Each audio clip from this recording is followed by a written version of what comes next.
I don't know if it's my luck or the timing.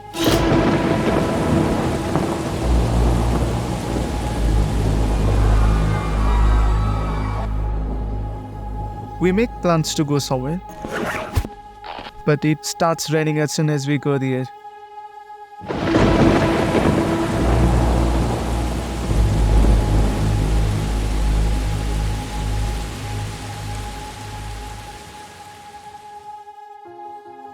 Just as happy and joking, we set out towards the Gandaki Trout. We were moving forward looking at the beautiful view of fields. But we saw something that snatched our happiness.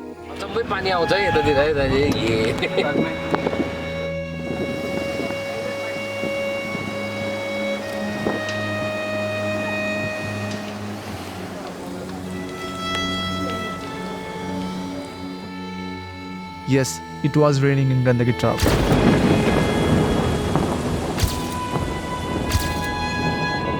Oh guys, पानी पर्न लाग्यो and हेरौँ सधैँ त्यही पनि हेरौँ के हुन्छ अरे भारी छोरा है. Slowly, the whole plan seemed useless or worthless. I was thinking of capturing Trout's emotion, joy, and happiness. But I don't think whether I'd be able to record anything else other than rain and disappointment.